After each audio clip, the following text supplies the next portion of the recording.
अब इसमें हम कर रहे हैं एक्सरसाइज 1.1 का फोर्थ क्वेश्चन का फर्स्ट पार्ट। इसमें हमसे पूछा क्या गया है, इसमें पूछा गया है गुणनात्मक प्रतिलोम हमें ज्ञात करना है। समझते हैं पहले गुणनात्मक प्रतिलोम क्या होता है। तो समझते हैं इसमें, जैसे हमें 2 का गुणात्मक प्रतिलोम पूछा है तो हमें ऐसा अंक ढूंढना है जिसकी गुणा हम 2 से करें और गुणा करने पर ये जो है 1 आ जाए, ठीक है ना। तो ऐसा सिर्फ एक ही अंक है, वो है 1/2, इसके अलावा और कोई नहीं है। जब आप 2 में 1/2 गुणा करोगे तो कितना आ जाएगा, इसमें 1 आ जाएगा, 1 बच रहा है यहाँ पर, ठीक है ना। जैसे मैं बोलूँ 3 का तो क्या कर दोगे 1/3, क्योंकि ये ऐसे कैंसिल होगा, ठीक है। बेसिकली हमें करना क्या, उल्टा ढूंढना है इसका। जैसे मैं बोलूँ 1/2 का, 1/2 का ऐसा कौन सा अंक है जो 1/2 में गुणा करूं और 1 आ जाए, तो आप बोलोगे 2/1। आपने 1 को नीचे लिख दिया, 2 को ऊपर लिख दिया, तब 2 से 2 कट जाएगा तो 1/1 यानी कि 1 आ जाएगा, ठीक है ना। इस तरह से आपको पहचानना है इसमें। तो इसमें हम फोर्थ का फर्स्ट पार्ट करते हैं। फोर्थ का जो फर्स्ट पार्ट है उसमें बोला है -13, ठीक है नी। तो -13 को हम सॉल्व करते हैं। तो मैंने इसको ऐसे लिख दिया।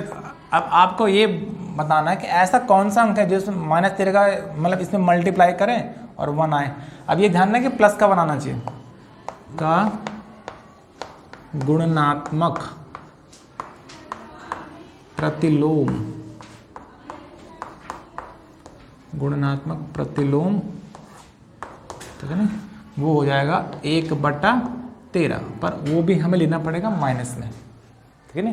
माइनस में क्यों ले रहे हैं, क्योंकि जब हम इन दोनों को गुणा करते हैं इस तरह से, अगर मैं माना प्लस में ले लूँ तो 13 से 13 तक कट जाएगा, पर यहाँ पर -1 आएगा। यहाँ पर क्या आ रहा है, -1, ठीक है, ये माइनस, ठीक है। तो हमें -1 नहीं चाहिए, +1 चाहिए, इसलिए हमें यहाँ 13 भी लगाना पड़ रहा है। तो माइनस क्या हो जाएगा, प्लस, इस तरह से, ठीक है ना। तो इस तरह से -13 का गुणनात्मक प्रतिलोम हो जाएगा -1/13। तो आंसर तो हमारा ये है, पर हम बता रहे हैं कि ये आंसर क्यों है, क्योंकि इसमें वो गुणा करने पर +1 आ रहा है, इसलिए गुणनात्मक प्रतिलोम -13 का हो जाएगा -1/13। करना क्या, हमें उल्टा ही करना ना इसका। इसके नीचे कुछ नहीं दिखा है, 1 है, आप इसका उल्टा कर दो, बस 1 को ऊपर कर दो और 13 को नीचे कर दो, तो वही तो होता है। जैसे मैं बोलूँगा कि 4 का क्या होगा, इसके नीचे कुछ नहीं तो 1 तो होता ही ना, तो 1/4 कर दो इसे, ठीक है। मैं बोलूँगा 2/3 का क्या होता है, आप इसको उल्टा कर दो, 3/2, ठीक है नी। 7/5 का क्या होता है, ठीक है, आप इसको उल्टा कर दो, 5/7, ठीक है। तो आपको सबके उल्टे कर देने बस, और उसी का उसमें गुणा कर देना, ठीक है। तो ये हो गया इसका फर्स्ट पार्ट। इसके बाद इसमें हम देखते हैं सेकंड पार्ट।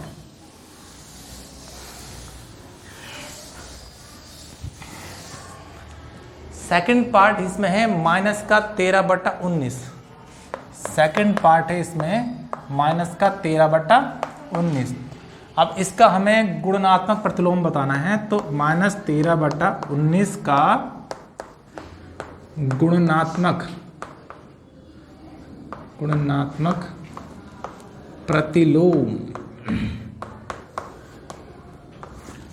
आप इसका उल्टा कर दो, उल्टा करोगे तो कितना हो जाएगा, 19/13। अब चिन्ह है तो चिन्ह लगे रहने दो, कोई दिक्कत हो ना, आप उल्टा कर दो, बस उल्टा कर दो, सिंपल है। अब ऐसा करने से दोनों गुणा करने पे क्या आना चाहिए, 1 भी तो आना चाहिए। तो 13/19 गुणा 19/13, और यहाँ माइनस, ठीक है ना। देखो 19 से 19 कट गया एक बार, 13 से 13 कट गया एक बार, ठीक है ना। तो 1 एकम 1 और 1 को गुणा करोगे तो 1 आएगा, और ये माइनस, ये भी माइनस है यहाँ पर भी, और यहाँ पर भी माइनस है, तो माइनस माइनस हो गया प्लस, ठीक है ना। तो दोनों को गुणा करने पे 1 आ रहा है, ठीक है ना। तो इस तरीके से हमें ये करना है। ऐसे ही हम इसके बाद करते हैं इसका थर्ड पार्ट। तो मैं इसको रफ कर दे रहा हूँ। थर्ड पार्ट इसमें बड़ा आसान है, 1/5 है, ठीक है ना। थर्ड पार्ट है इसका 1/5, ठीक है ना। इसका भी उल्टा कर दो, ठीक है ना। इसका जो, अब मैं शॉर्ट में कर रहा हूँ, इसका गुणनात्मक प्रतिलोम जो है वो आएगा, मतलब 1/5 का गुणनात्मक प्रतिलोम कितना आएगा, पलट के रख दोगे तो 5/1। वैसे एक नीचे वाले 1 हम लिखते नहीं जनरली, पर ये आएगा, ठीक है। क्यों है ये? क्योंकि इन दोनों को गुणा करने पर, यानी कि इन दोनों गुणा करने पर कितना आ रहा है? 1 आ रहा है, ठीक है। तो ये भी कंप्लीट हो गया। इसके बाद फोर्थ वाला समझते हैं, उसमें है थोड़ा समझने वाला क्वेश्चन, हल्की सी उसमें कैलकुलेशन है, तो उसको थोड़ा ध्यान देना फोर्थ वाले को। फोर्थ वाले में है -5/8 गुणा, एक साथ 2 अंक दे दिए इन्होंने, -3/7, -3/7 ऐसा करके दिया हुआ, -5/8 गुणा -3/7। तो सबसे पहले इस ब्रैकेट को खोलेंगे, तो -5/8 ब्रैकेट खोल दे रहे हम, -3/7 ऐसा, ठीक है ना। तो अगर कभी ऐसा कटे ना 3 से, जैसे ये कट रहा हो तो काट दो, या 5 से 7 कट रहा हो तो काट दो, पर ये कट नहीं रहा कोई, ठीक। इसको ऐसे सॉल्व करना पड़ेगा अपने को, ठीक है ना। तो 5 गुणा है ना बीच में, पहले तो माइनस क्या हो जाएगा, माइनस होता है प्लस, और 5 × 15, ठीक है ना। माइनस प्लस होगा तो प्लस लिखने की जरूरत नहीं है, अगर हमने नहीं लिखा मतलब प्लस ही लिखा हुआ है। और 8 × 7 = 56, 8 × 7 = 56, 5 × 15 और 8 × 7 = 56, ठीक है। अब मतलब ये इसकी वैल्यू कितनी है, ये है। अब इसका बताना है कि इसका गुणनात्मक प्रतिलोम कितना होगा, तो फिर इसको पलट देंगे, यानी कि 15/56 का गुणनात्मक प्रतिलोम, कितना जाएगा, इसको पलट देंगे, 56 को ऊपर और 15 को नीचे, तो हो जाएगा 56/15। इसका हो जाएगा गुणनात्मक प्रतिलोम 56/15, ठीक है। हमने किया क्या, इसको पलट दिया। अब ये क्यों हो रहा है इसमें गुणनात्मक प्रतिलोम,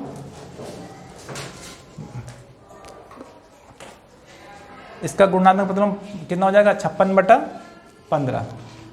तो अब इसको बताना पड़ेगा क्यों है, क्योंकि हम इसे मल्टीप्लाई करने पे 15/56 गुणा 56/15, तो 56 से 56 कैंसिल, 15 से 15 कैंसिल, तो कितना आ रहा है 1।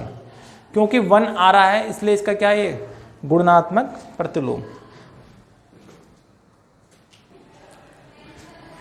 इसके बाद इसमें 5th पार्ट है, 5th पार्ट को हम सॉल्व करते हैं।